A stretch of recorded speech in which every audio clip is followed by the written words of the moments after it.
Story with Binaca. सुनिए कहानी Binaca की जुबानी। लीजिए, हाजिर है रविंद्रनाथ टैगोर की कहानी नई रोशनी। बाबू अनाथ बंधु बीए में पढ़ते थे, लेकिन कई वर्षों से निरंतर वे फेल हो रहे थे।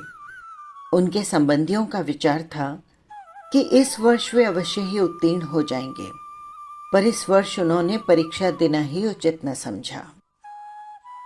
इसी वर्ष बाबू अनाथ बंधु का विवाह हुआ था। भगवान की कृपा से वधु सुंदर और सच्चरित्रा मिली थी। उसका नाम था विंध्यवासिनी। किंतु अनाथ बाबू को इस हिंदुस्तानी नाम से घृणा थी। पत्नी को भी वो विशेषताओं और सुंदरता में अपने योग्य न समझते थे, परंतु विंध्या के हृदय में हर्ष की सीमा न थी। दूसरे पुरुषों की अपेक्षा वो अपने पति को सर्वोत्तम समझती थी। ऐसा मालूम होता था कि किसी धर्म में आस्था रखने वाले श्रद्धालु व्यक्ति की भांति वो अपने हृदय के सिंहासन पर स्वामी की मूर्ति सजाकर सर्वदा उसी की पूजा किया करती थी। इधर अनाथ बंधु की सुनिए, वो न जाने क्यों हर समय उनसे रुष्ट रहते और तीखे कड़वे शब्दों से उसके प्रेम भरे मन को हर संभव ढंग पर जख्मी करते थे। अपनी मित्र मंडली में भी वो उस बेचारी को घृणा के साथ स्मरण करते। जिन दिनों अनाथ बंधु कॉलेज में पढ़ते थे, उनका निवास ससुराल में ही था। परीक्षा का समय आया, किंतु उन्होंने परीक्षा दिए बगैर ही कॉलेज छोड़ दिया। इस घटना पर अन्य लोगों की अपेक्षा विंध्या को अधिक दुख हुआ था। रात के समय उसने विनम्रता के साथ पति से कहा, प्राणनाथ, आपने क्यों पढ़ना छोड़ दिया? थोड़े दिनों का कष्ट सह लेना कोई कठिन बात न थी। पढ़ना लिखना कोई बुरी बात नहीं है। पत्नी की इतनी बात सुनकर अनाथ बंधु के मिजाज का पारा 120 डिग्री तक पहुंच गया। बिगड़ कर कहने लगे, पढ़ने लिखने से क्या मनुष्य के हाथ पांव चार हो जाते हैं? जो व्यक्ति पढ़ लिख कर अपना स्वास्थ्य खो बैठते हैं, उनकी दशा अंत में बहुत बुरी होती है। पति का उत्तर सुनकर विंध्या ने इस प्रकार स्वयं को सांत्वना दी कि जो मनुष्य गधे या बैल की भांति कठिन परिश्रम करके किसी न किसी प्रकार सफल हो भी गए, परंतु कुछ न बन सके, तो फिर उनका सफल होना न होना बराबर है। इसके दूसरे दिन ही पड़ोस में रहने वाली सहेली कमला विंध्या को एक समाचार सुनाने आई। उसने कहा, विंध्या, आज हमारे भाई बीए की परीक्षा में उत्तीर्ण हो गए। उनको बहुत कठिन परिश्रम करना पड़ा, किंतु भगवान की कृपा से परिश्रम सफल हुआ। कमला की बात सुनकर विंध्या ने समझा कि वो उसके पति की हंसी उड़ा रही है। वो सहन कर गई और दबी आवाज में कहने लगी, बहन, मनुष्य के लिए बीए पास कर लेना कोई कठिन बात नहीं, परंतु बीए पास कर लेने से क्या होता है? विदेश में तो बीए और एमए पास व्यक्तियों को भी घृणा की दृष्टि से देखते हैं। विंध्या ने जो बातें कमला से कही थी, वे सब उसने अपने पति से सुनी थी। नहीं तो उस बेचारी को विलायत का क्या हाल मालूम था। कमला आई तो थी हर्ष का समाचार सुनाने, किंतु अपनी प्रिय सहेली के मुख से ऐसे शब्द सुनकर उसे बहुत दुख हुआ। परंतु समझदार लड़की थी। उसने अपने हृदयगत भाव प्रकट न होने दिए, उल्टा विनम्र होकर बोली, बहन, मेरा भाई तो विलायत गया नहीं, और न मेरा विवाह किसी ऐसे व्यक्ति से हुआ है जो विलायत होकर आया हो। इसलिए विलायत का हाल मुझे कैसे मालूम हो सकता है? इतना कहकर कमला अपने घर चली गई। किंतु कमला का विनम्र स्वर होते हुए भी ये बातें विंध्या को अत्यंत कटु प्रतीत हुई। वो उनका उत्तर तो क्या देती, हाँ, एकांत में बैठकर रोने लगी। इसके कुछ दिनों पश्चात एक अजीब घटना घटित हुई, जो विशेषतः वर्णन करने योग्य है। कलकत्ता से एक धनवान व्यक्ति जो विंध्या के पिता राजकुमार के मित्र थे, अपने कुटुंब सहित आए और राजकुमार बाबू के घर अतिथि बनकर रहने लगे। चूंकि उनके साथ कई आदमी और नौकर चाकर थे, इसीलिए जगह बनाने के लिए राजकुमार बाबू ने अनाथ बंधु वाला कमरा भी उनको सौंप दिया और अनाथ बंधु के लिए एक छोटा सा कमरा साफ करवा दिया। ये बात अनाथ बंधु को बहुत बुरी लगी। तीव्र क्रोध में वो विंध्या के पास गए और ससुराल की बुराई करने लगे। साथ ही साथ उस निरपराधिनी को 2-4 बातें भी सुना दी। विंध्या बहुत व्याकुल और चिंतित हुई, किंतु वो मूर्ख न थी। उसके लिए अपने पिता को दोषी ठहराना योग्य न था, किंतु पति को कह सुनकर उसने ठंडा किया। इसके बाद एक दिन अवसर पाकर उसने पति से कहा, सुनो, अब यहाँ रहना ठीक नहीं है। आप मुझे अपने घर ले चलिए। इस स्थान पर रहने में सम्मान नहीं है। अनाथ बंधु पहले सिरे के घमंडी व्यक्ति थे। उनमें दूरदर्शिता की भावना बहुत कम थी। अपने घर पर कष्ट से रहने की अपेक्षा उन्होंने ससुराल का अपमान सहना अच्छा समझा, इसीलिए आनाकानी करने लगे। किंतु विंध्या ने न माना और कहने लगी, यदि आप नहीं जाना चाहते तो मुझे अकेले भेज दीजिए। कम से कम मैं ऐसा अपमान सहन नहीं कर सकती। इस पर अनाथ बंधु विवश होकर घर जाने को तैयार हो गए। चलते समय माता पिता ने विंध्या से कुछ दिन और रहने के लिए कहा, किंतु विंध्या ने कुछ उत्तर न दिया। ये देखकर माता पिता के हृदय में शंका हुई। उन्होंने कहा, बेटी विंध्या, यदि हमसे कोई ऐसी वैसी बात हुई हो तो उसे भुला देना। बेटी ने नम्रता पूर्वक पिता के मुंह की ओर देखा और कहने लगी, पिताजी, हम आपके ऋण से कभी उऋण नहीं हो सकते। हमारे दिन सुख से बीते। और कहते कहते विंध्या का गला भर आया, आंखों से आंसू बहने लगे। इसके पश्चात हाथ जोड़कर माता पिता से विदा चाही और सबको रोता हुआ छोड़कर अपने पति के साथ चल दी। कलकत्ता के धनवान और ग्रामीण जमींदारों में बहुत बड़ा अंतर है। जो सर्वदा नगर में रहा हो, उसे गांव में रहना अच्छा नहीं लगता। किंतु विंध्या ने पहली बार नगर के बाहर कदम रखने पर भी किसी प्रकार का कष्ट प्रकट न किया, बल्कि ससुराल में हर प्रकार से प्रसन्न रहने लगी। इतना ही नहीं, उसने अपनी नारी सुलभ चतुरता से बहुत शीघ्र अपनी सास का मन मोह लिया। ग्रामीण स्त्रियां उसके गुण को देखकर प्रसन्न होती थी, लेकिन सब कुछ होते हुए भी विंध्या प्रसन्न न थी। अनाथ बंधु के 3 भाई और थे, 2 छोटे और एक बड़ा। बड़े भाई परदेश में 50 रुपए के नौकर थे। इससे अनाथ बंधु के घर का खर्च चलता था। छोटे भाई अभी स्कूल में पढ़ते थे। बड़े भाई की पत्नी श्यामा को इस बात का घमंड था कि उसके पति की कमाई से सबको रोटी मिलती है, इसीलिए वो घर के कामकाज को हाथ भी न लगाती थी। इसके कुछ दिनों पश्चात छोटे भाई छुट्टी लेकर घर आ गए। रात को श्यामा ने पति से भाई और भौजाई की शिकायत की। पहले तो पति ने उसकी बातों को हंसी में उड़ा दिया, परंतु जब उसने कई बार कहा तो उन्होंने अनाथ बंधु को बुलाया और कहने लगे, भाई, 50 रुपए में हम सबका गृहस्थ नहीं चल सकता। अब तुमको भी नौकरी की चिंता करनी चाहिए। ये शब्द उन्होंने बड़े प्यार से कहे थे, परंतु अनाथ बाबू बिगड़ कर बोले, भाई साहब, 2 मुट्ठी भर अन्न के लिए आप इतने रुष्ट होते हो। नौकरी तलाश करना कोई बड़ी बात नहीं, किंतु हमसे किसी की गुलामी नहीं हो सकती। इतना कहकर वो भाई के पास से चले आए। इन्हीं दिनों स्कूल के 3rd मास्टर का स्थान खाली हुआ था। अनाथ बंधु की पत्नी और उसके बड़े भाई ने उस स्थान पर उनसे काम करने के लिए बहुत कहा, किंतु उन्होंने ऐसी तुच्छ नौकरी स्वीकार न की।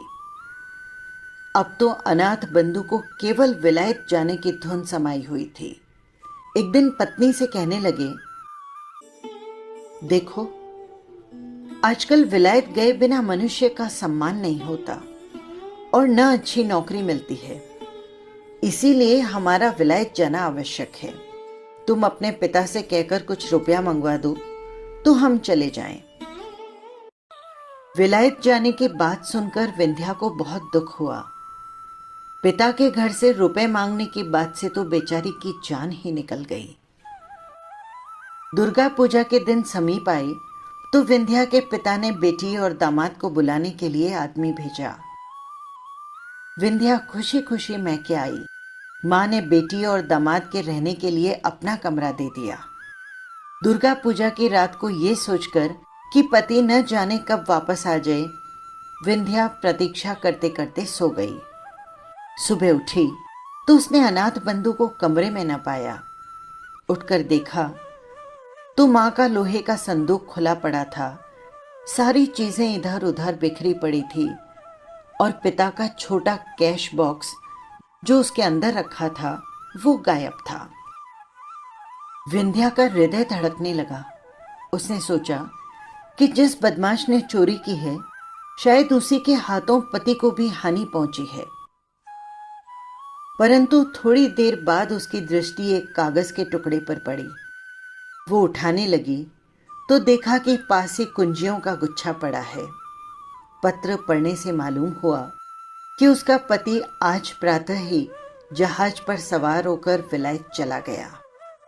पत्र पढ़ते ही विंध्या की आंखों के सामने अंधेरा छा गया। वो दुख के आघात से जमीन पर बैठ गई और आंचल से मुंह ढांप कर रोने लगी।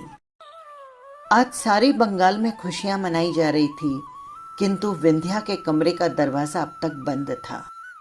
इसका कारण जानने के लिए विंध्या की सहेली कमला ने दरवाजा खटखटाया, किंतु अंदर से कोई उत्तर न मिला तो वो दौड़कर विंध्या की मां को बुला लाई। मां ने बाहर खड़े होकर आवाज दी, विंध्या, अंदर क्या कर रही है? दरवाजा तो खोल बेटी। मां की आवाज सुनकर विंध्या ने झट आंसुओं को पोंछ डाला और बोली, माताजी, पिताजी को बुला लो। इससे मां बहुत घबराई।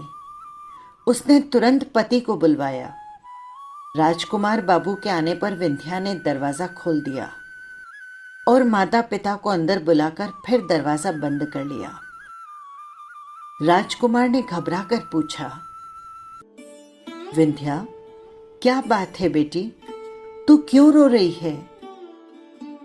ये सुनते ही विंध्या पिता के चरणों में गिर पड़ी और कहने लगी, पिताजी, मेरी दशा पर दया करो। मैंने आपका रुपया चुराया है। राजकुमार आश्चर्यचकित रह गए। उसी हालात में विंध्या ने फिर हाथ जोड़कर कहा, पिताजी, इस अभागिन का अपराध क्षमा कीजिए। स्वामी को विलायत भेजने के लिए मैंने ये नीच कर्म किया है। अब राजकुमार को बहुत क्रोध आया। डांट कर बोले, दुष्ट लड़की, यदि तुझको रुपयों की आवश्यकता थी तो हमसे क्यों नहीं कहा? विंध्या ने डरते डरते उत्तर दिया, पिताजी, आप उनको विलायत जाने के लिए रुपए न देते। ध्यान देने योग्य बात यह है कि जिस विंध्या ने कभी माता पिता से रुपए पैसे के लिए विनती तक न की थी, आज वो पति के पाप छिपाने के लिए चोरी का इल्जाम अपने ऊपर ले रही थी। विंध्यवासिनी पर चारों ओर से घृणा के बौछारें होने लगी। बेचारी सब कुछ सुनती रही किंतु मौन थी। तीव्र क्रोधावेश की दशा में राजकुमार ने बेटी को ससुराल भेज दिया। इसके बाद समय बीतता गया, किंतु अनाथ बंधु ने विंध्या को पत्र न लिखा और न अपनी मां की ही कोई सुध बुध ली। पर जब आखिरकार सब रुपए जो उनके पास थे खर्च हो गए तो वे बहुत घबराई और विंध्या के पास एक तार भेजकर तकाजा किया। विंध्या ने तार पाते ही अपने बहुमूल्य आभूषण बेच डाले और उनसे जो भी मिला वो अनाथ बाबू को भेज दिया। बस अब क्या था, जब कभी रुपयों की आवश्यकता होती वो झट विंध्या को लिख देते और विंध्या से जिस तरह बन पड़ता अपने रहे सहे आभूषण बेचकर उनकी आवश्यकताओं को पूरा करती रहती। यहाँ तक कि बेचारी गरीब के पास कांच की 2 चूड़ियों के सिवाय कुछ भी शेष न रहा। अब अभागी विंध्या के लिए संसार में कोई सुख शेष न था। संभव था वो किसी दिन दुखी हालत में आत्महत्या कर लेती, किंतु वो सोचती कि मैं स्वतंत्र नहीं, अनाथ बंधु मेरे स्वामी हैं। इसीलिए कष्ट सहते हुए भी वो जीवन के दुख उठाने पर विवश थी। अनाथ बंधु के लिए वो जीवित रहकर अपना कर्तव्य पूरा कर रही थी, किंतु अब चूंकि उसके लिए विरह का दुख सहना कठिन हो गया, इसीलिए विवश होकर उसने पति के नाम वापस आने के लिए पत्र भेजा। इसके थोड़े दिनों बाद अनाथ बंधु बैरिस्ट्री पास करके साहब बहादुर बने हुए वापस लौट आए, किंतु देहात में बैरिस्टर साहब का निर्वाह होना कठिन था। इसीलिए पास के ही कस्बे में एक होटल में आश्रय लेना पड़ा। विलायत में रहकर अनाथ बंधु के रहन सहन में बहुत अंतर आ गया था। वो ग्रामीणों से घृणा करते थे। उनके खान पान और रहन सहन के तरीकों से ये भी मालूम न होता था कि वो अंग्रेज हैं या हिंदुस्तानी। विंध्या ये सुनकर बहुत प्रसन्न हुई कि मेरे स्वामी बैरिस्टर होकर आए हैं, किंतु माँ उसकी बिगड़ी हुई आदतों को देखकर बहुत व्याकुल हुई। अंत में उसने ये सोचकर दिल को समझा लिया कि आजकल का जमाना ही ऐसा है, इसमें अनाथ बंधु का क्या दोष। इसके कुछ समय पश्चात ही एक बहुत दर्द भरी घटना घटित हुई। बाबू राजकुमार अपने कुटुंब सहित नाव पर सवार होकर कहीं जा रहे थे कि सहसा नौका जहाज से टकराकर गंगा में डूब गई। राजकुमार तो किसी प्रकार बच गए, किंतु उनकी पत्नी और पुत्र का कहीं पता न लगा। अब उनके कुटुंब में विंध्या के सिवाय कोई दूसरा शेष न रहा। इस दुर्घटना के पश्चात एक दिन राजकुमार बाबू विकल अवस्था में अनाथ बंधु से मिलने आए। दोनों में कुछ देर तक बातचीत होती रही।